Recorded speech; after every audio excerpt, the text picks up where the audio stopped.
भाषा शहीदों का अपमान, मुक्तेश्वर कैंपराई के खिलाफ एफआईआर।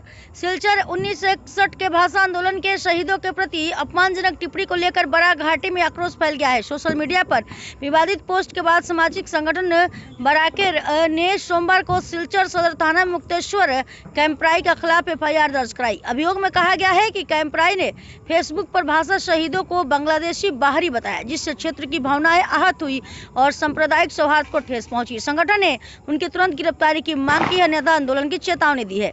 इस घटना से सिलचर और आसपास के इलाकों में जन आक्रोश और तीखी प्रतिक्रिया देखी जा रही है। लोगों ने सोशल मीडिया पर भाषा शहीदों के प्रति श्रद्धांजलि और सम्मान बनाए रखने की अपील की है। আমাদের বরাকের ভাষা শহীদদের অপমান করে সবাইকে বাংলাদেশি আখ্যা দিয়েছে।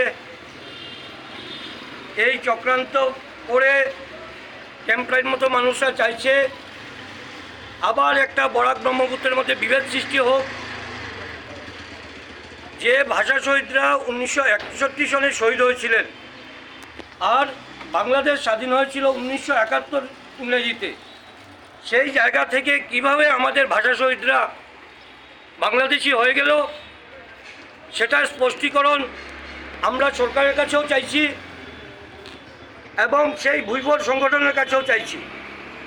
তৎসঙ্গে আমরা আসাম সরকারের কাছে আবেদন রাখছি এই মুকুন্দ ক্যাম্পরাইয়ের মতন লোকদের অতি সত্বর অ্যারেস্ট করা হোক এবং দৃষ্টান্তমূলক শাস্তির ব্যবস্থা করা হোক, যাতে আগামী দিনে এই ক্যাম্পরাইয়ের মতো মানুষরা আর মাথা তুলে দাঁড়াতে না পারে।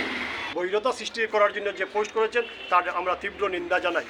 আমরা শুধু এই 21 অক্টোবর নয়, তারপরেও উনি 24 অক্টোবর একজন assistant general manager Food Corporation of India Bankim পংলোর পোস্টেও কমেন্ট করে সেই একই পোস্ট উনি করেছেন।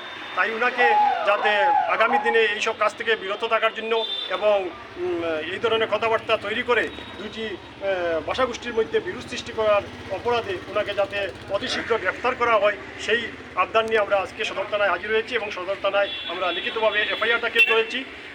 ভারতীয় ন্যায় সংহিতার 196, 1B, 351, 353 এইসব দ্বারায় আমরা মামলা রুজু করার জন্য আবেদন করেছি। আমরা আশা করি শিলচর সদর থানা শীঘ্রই মামলাটি রেজিস্টার করে মুক্তেশ্বর ক্যাম্পরাইকে গ্রেফতার করে যথাযথ ব্যবস্থা গ্রহণের ব্যবস্থা নেবে।